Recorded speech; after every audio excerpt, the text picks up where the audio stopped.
السلام علیکم ورحمۃ اللہ وبرکاتہ۔ ہماری آج کی پیشکش ہے جرنیل صحابہ۔ جیسا کہ آپ جانتے ہیں، آج کی اس پیشکش میں آپ ایک عظیم فاتح ابو عبیدہ بن جراح رضی اللہ عنہ کے حالات و واقعات سماعت فرمائیں گے، جن کو اسی دنیا میں جنت کی خوشخبری دی گئی۔ جی ہاں، نبی کریم صلی اللہ علیہ وسلم نے خود اپنی زبان مبارک سے فرمایا، ابو عبیدہ بن جراح جنتی ہیں، جو اپنے وقت کے عظیم فاتح تھے، جنہوں نے رومیوں کو ناکوں چنے چبوائے، اپنے سے 6 گنا رومی فوج کا مقابلہ کیا۔ اسی سیڑھی میں آپ بیت المقدس کی فتح کا حیرت انگیز واقعہ بھی سنیں گے، اور 60,000 فوجیوں کے مقابلے میں صرف 60 مجاہدوں کا مقابلہ ہوتے ہوئے بھی سنیں گے۔ یہ واقعات اس قدر دلچسپ اور حقیقت پر مبنی ہیں کہ ایک بار آپ سننا شروع کریں گے تو درمیان میں اٹھ نہیں سکیں گے۔ اس پیشکش کو ڈرامائی انداز میں پیش کیا جا رہا ہے، اور یہ انداز محض سمجھانے اور سننے والوں کو ذہن نشین کرانے کے لیے اپنایا گیا ہے۔ ان حالات میں وہاں یونیورسٹیاں کہاں ہو سکتی تھی؟ وہاں تو مدرسے بھی نہیں تھے، بچوں کے لیے اسکول بھی نہیں تھے، لیکن ہمارے نبی صلی اللہ علیہ وسلم کی آمد نے وہاں کا نقشہ ہی بدل کر رکھ دیا، کایا پلٹ دی۔ صحابہ کرام رضی اللہ عنہم میں سے ہر قسم کے علوم و فنون کے ایسے ماہر ہوئے کہ دنیا آج تک ان کا لوہا مانتی ہے۔ مثلا خالد بن ولید رضی اللہ عنہ کی سپہ سالاری کو لے لیں۔ انہوں نے 60,000 کے لشکر کا مقابلہ صرف 60 جانبازوں سے کیا، اور 60,000 نے شکست کھائی۔ اس سے بڑھ کر مثال کیا ہو سکتی ہے؟ عمر رضی اللہ عنہ کی خلافت کے زمانے میں اسلامی حکومت 22 لاکھ مربع میل پر پھیل چکی تھی، اور اس طرح ان کا حکم چلتا تھا کہ کوئی چوں بھی نہیں کر سکتا تھا۔ لیکن جب یہ مسلمان نہیں تھے تو اپنے باپ کے اونٹ چرایا کرتے تھے۔ یہ سب اسلام کی برکات تھیں کہ وہ اتنی بڑی اسلامی حکومت کے خلیفہ بنے۔ یہی وہ برکت تھی جس نے ابو عبیدہ بن جراح کو امین الامت بنا دیا، اور اس سے بھی بڑھ کر ایک عظیم سپہ سالار بنے جنہوں نے رومیوں کو شکست پر شکست دی۔ انہیں امین الامت کا لقب کیسے ملا؟ اس کی وضاحت کچھ یوں ہے کہ جب اسلام اور نبی کریم صلی اللہ علیہ وسلم کی مخالفت کرنے والوں یعنی مکہ کے قریش، مدینے کے یہودیوں اور عیسائیوں کا زور ٹوٹ گیا اور پہلی اسلامی حکومت قائم ہو گئی، تو دور دراز علاقوں میں رہنے والے عرب گروہ در گروہ اسلام قبول کرنے کے لیے مدینہ آنے لگے۔ ان گروہوں میں ایک گروہ یمن کے علاقے نجران کا آیا۔ یہ لوگ عیسائی تھے۔ ان لوگوں نے اسلام کی سچائی جاننے کے لیے کئی دن تک بحث کی۔ نبی کریم صلی اللہ علیہ وسلم نے ان کے ساتھ بہت اچھا سلوک کیا، ان کے سوالات کے جوابات دیے، لیکن وہ مسلمان نہ ہوئے۔ تاہم انہوں نے وعدہ کیا کہ وہ جزیہ ادا کرتے رہیں گے۔ جزیہ ایک قسم کا ٹیکس کہہ لیں جو اسلامی حکومت میں رہنے والے غیر مسلموں سے وصول کیا جاتا تھا۔ اس کے علاوہ انہوں نے یہ درخواست بھی کی کہ ان کے ساتھ کسی ایسے ایماندار آدمی کو بھیج دیا جائے جو ان سے جزیہ وصول کرنے کے ساتھ انہیں دین اسلام کی باتیں بتائے۔ اللہ کے رسول صلی اللہ علیہ وسلم نے فرمایا، ٹھیک ہے، میں تمہارے ساتھ ایک ایسے شخص کو بھیجوں گا جو اس امت کا امین ہے۔ آپ صلی اللہ علیہ وسلم کے یہ الفاظ سن کر سیدنا ابو بکر اور سیدنا عمر رضی اللہ تعالی عنہما جیسے بڑے صحابہ کے دلوں میں خواہش پیدا ہوئی کہ ان نجرانیوں کے ساتھ انہیں بھیجا جائے تاکہ یہ عزت ان کے حصے میں آئے۔ لیکن اللہ کے رسول صلی اللہ علیہ وسلم نے سیدنا ابو عبیدہ بن جراح رضی اللہ عنہ کو کھڑے ہونے کا ارشاد فرمایا، اور اس طرح یہ عزت ان کے حصے میں آئی اور وہ امین الامت کہلائے۔ عربی میں امین ایسے شخص کو کہتے ہیں جو بہت دیانتدار ہو، اس کے پاس کوئی امانت رکھوائی جائے تو اس میں خیانت نہ کرے، وعدے کے مطابق اس کو لوٹا دے۔ تو یہ تھا ان کے امین الامت بننے کا واقعہ۔ ہاں، تو میں بتا رہا تھا کہ وہ عشرہ مبشرہ میں سے ہیں۔ ان کا تعلق قریش کی ایک شاخ بنو فہر سے تھا۔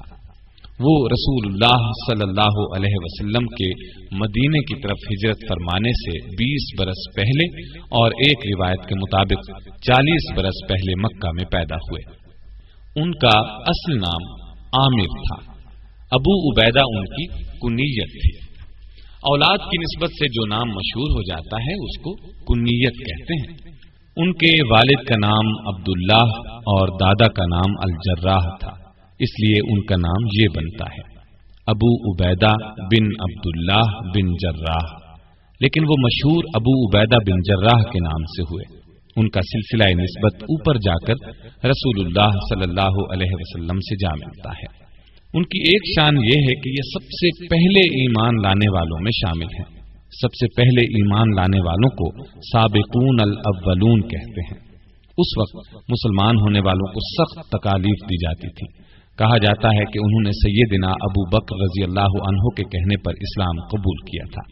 जिस दिन ये मुसलमान हुए उसी दिन इन हजरात ने भी इस्लाम कबूल किया था। सैयदना अब्दुर्रहमान बिन औफ, सैयदना उस्मान बिन मज़ऊन, सैयदना अरकम बिन अरकम रजी अल्लाह तआला अन्हु। इनमें अब्दुर्रहमान बिन औफ भी अशरा मुबश्शरा में से हैं। फिर जब मुसलमानों को बहुत ज्यादा सताया जाने लगा, जुल्म के पहाड़ उन पर तोड़े जाने लगे, तपती रेत पर जब उनको लिटाया जाने लगा, जंजीरों से बांधकर जब उनको खींचा जाने लगा, फिर उन्हें भूखा प्यासा रखा जाने लगा, तब नबी सल्लल्लाहु अलैहि वसल्लम ने अल्लाह के हुक्म से मुसलमानों को इजाजत दी कि मक्का छोड़कर हबशा चले जाएं। अल्लाह की खातिर इस तरह वतन और घर बार छोड़ने को हिजरत करना कहते हैं। हिजरत का हुक्म 5 नबवी में दिया गया और 11 मर्द और 4 औरतें हबशा चले गए। लेकिन हबशा का बादशाह नज्जाशी तो मुसलमान ही नहीं था। ये ठीक है, वो ईसाई था, लेकिन बहुत नेक दिल था। उसने इन महाजिर मुसलमानों को अपने मुल्क में रहने की इजाजत दे दी और उनके साथ बहुत अच्छा सलूक किया। यहाँ मैं आपको ये भी बताता चलूं कि कुरान मजीद की रूह से ईसा अलैहिस्सलाम अल्लाह के जलीलुल कद्र पैगंबर थे। अल्लाह ने उन पर अपनी किताब इंजील नाज़िल की थी, इसलिए उन पर ईमान लाने वाले भी मुसलमान ही थे। लेकिन फिर ईसा अलैहिस्सलाम के आसमान पर उठा लिए जाने के बाद दुनिया के फायदे की खातिर लोगों ने उनकी तालीम को बदल दिया। अपनी तरफ से इस तालीम में मतलब की बातें शामिल कर ली। इंजील मुकद्दस को कुछ से कुछ बना दिया। ऐसा करने को तहरीफ करना कहते हैं। ये बहुत बड़ा गुनाह है। उनकी तालीम को बदल देने वालों ने एक अकीदा ये घड़ लिया कि ईसा अलैहिस्सलाम अल्लाह के बेटे हैं। लेकिन कुछ ईसाई सही तालीम पे भी कायम रहे। हबशा का बादशाह नज्जाशी भी सच्चा ईसाई था। वो ईसा अलैहिस्सलाम को अल्लाह का बेटा नहीं मानता था। ऐसा अकीदा रखना शिर्क है। अल्लाह ताला ने कुरान करीम में बार बार फरमाया है, शिर्क सबसे बड़ा गुनाह है, शिर्क मुआफ नहीं किया जाएगा। तो क्या सबसे पहले हिजरत करने वाले मुसलमानों में अबू उबैदा बिन जर्राह भी थे? जी नहीं, वो हिजरत करने वाले उस काफिले में शामिल तो नहीं थे, लेकिन दूसरे काफिले के साथ उन्होंने भी हिजरत की थी। इस काफिले में 91 मुहाजिर थे। इनमें 73 मर्द और 18 औरतें थी। अपने दीन के लिए ये बहुत बड़ी कुर्बानी थी। अबू उबैदा बिन जर्राह की एक शान ये है कि उन्होंने 2 मरतबा हिजरत की, यानी दूसरी मरतबा 13 हिजरी को हबशा से मदीना की तरफ उस वक्त हिजरत की जब अल्लाह के रसूल सल्लल्लाहु अलैहि वसल्लम हिजरत फरमाकर मदीना तशरीफ ले गए। इस तरह उनके हिस्से में हिजरत का दुगना सवाब आया। यही नहीं, उन्हें तो अल्लाह ताला ने बहुत सी दूसरी नेमतों से भी नवाजा। मैं पहले बता चुका हूं कि वो अशरा मुबश्शरा में शामिल हैं और जहां तक मेरा ख्याल है ये हिल्फुल फुजूल में भी शामिल रहे होंगे। मैं आपको ये भी बताता चलूं कि मदीना तशरीफ लाने के बाद नबी अकरम सल्लल्लाहु अलैहि वसल्लम ने मुसलमानों के माबैन जो मुआखात कायम की थी उसमें हजरत अबू उबैदा बिन जर्राह भी शामिल थे। जी, मुआखात? मुआखात का मतलब है भाईचारा। नबी सल्लल्लाहु अलैहि वसल्लम ने 2 मुसलमानों में भाईचारा कायम फरमाया था। इस तरह अबू उबैदा बिन जर्राह रजी अल्लाह अन्हो को अबू तलहा रजी अल्लाह अन्हो का दीनी भाई बनाया। ये भाईचारा इसलिए था कि मुसलमान एक दूसरे के मददगार और खैरखा बन जाए। ये लोग फिर ऐसे खैरखा बने कि सगे भाई भी ऐसी खैरखाही कम ही करते हैं। अक्सर साहबा रजी अल्लाह अन्हुम ने अपना आधा माल अपने भाइयों को दे दिया। जिनके पास 2 मकान थे उन्होंने एक एक मकान दे दिया। गरज हर चीज का निस्फ भाइयों की नजर कर दिया। ऐसी मिसाल दुनिया में कम ही मिलती है, लेकिन अफसोस आजकल मुसलमानों में भाईचारे के जज्बात कम ही नजर आते हैं। इस्लाम ने तमाम मुसलमानों को भाई भाई करार दिया है।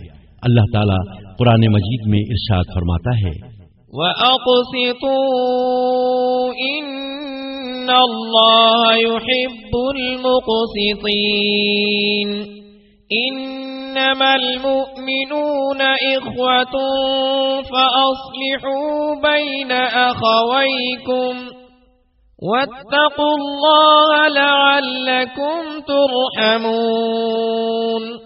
और इंसाफ करो कि अल्लाह इंसाफ करने वालों को पसंद करता है।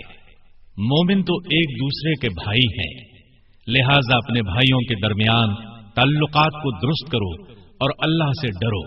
उम्मीद है तुम पर रहम किया जाएगा। हाँ, तो मैं क्या कह रहा था? चचा जान, आप बता रहे थे अल्लाह ताला ने मुसलमानों को भाई भाई करार दिया है, लेकिन अफसोस आज के मुसलमान इस पर अमल नहीं करते।